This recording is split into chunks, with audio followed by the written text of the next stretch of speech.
പാലക്കാട് ജില്ലാ Supplyco regional office ഉപരോധിച്ച് കർഷകർ. നെല്ല് സംഭരണത്തിന് അനധികൃത മാനദണ്ഡങ്ങളെന്ന് ആരോപിച്ചാണ് പ്രതിഷേധം. എന്നാൽ കേന്ദ്ര സംസ്ഥാന സർക്കാരുകൾ പണം നൽകുന്ന മുറയ്ക്ക് കർഷകർക്ക് നെല്ലുവില നൽകുമെന്ന് സപ്ലൈകോ വിശദീകരിച്ചു. ശ്രീകുമാരൻ പാലക്കാട് നിന്ന് വിവരങ്ങളുമായി ചേരും. ശ്രീത്ത്, ഇത് പാലക്കാട്ടെ മാത്രം പ്രശ്നമല്ല, നെല്ല് സംഭരണത്തിൽ കാലങ്ങളായി നിലനിൽക്കുന്ന കൺഫ്യൂഷനും ആശങ്കയുമാണിത്. ഇപ്പോൾ ഈ പ്രതിഷേധത്തെ പ്രൊവോക്ക് ചെയ്യുന്ന എന്താണ് ശ്രീത്ത്?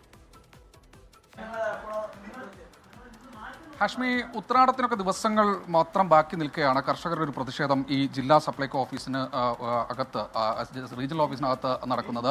അത് ജനതാദളിൻ്റെയും അവിടുത്തെ പ്രാദേശിക കർഷക കൂട്ടായ്മകളുടെയും ഒക്കെ നേതൃത്വത്തിലാണ് ആ പ്രതിഷേധം. നമുക്ക് അവരോട് തന്നെ ചോദിക്കാം. ഇങ്ങനെ ഒരു സത്യവാങ്മൂലം എഴുതി നൽകണമെന്നാണ് പറഞ്ഞിട്ടുള്ളത്. അത് അവർക്ക് സപ്ലൈകോ വിശദീകരിക്കുന്നത് അവർക്ക് പണം കിട്ടാതെ ഒരു കാരണവശാലും കൊടുക്കാൻ കഴിയില്ല എന്നാണ് പറയുന്നത്.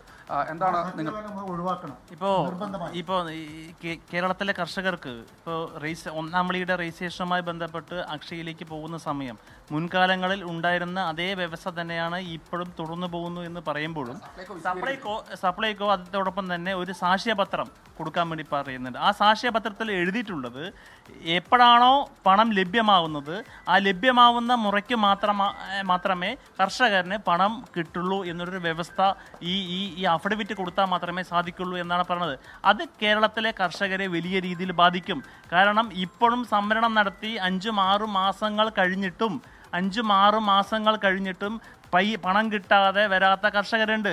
അവന് നാളെ കോടതിയിൽ പോകുമ്പോൾ നമ്മുടെ ഹെഡ് ഓഫീസിൽ ഇക്കാര്യങ്ങളെല്ലാം അറിയിച്ചിട്ടുണ്ട്. ഈ കർഷകർ ഈ സമയത്ത് ഇങ്ങനെ വന്നിരിക്കുന്നത് ഒരു ബുദ്ധിമുട്ടല്ല. ഓണക്കാലം അവരുടെ പേയ്മെന്റ് ഇന്ന് നാളെയായിട്ട് കൊടുത്തു തീർക്കുന്നതാണ് പറഞ്ഞിരിക്കുന്നത്. അങ്ങനെ ഒരു ഓഫർ മാത്രം മതി.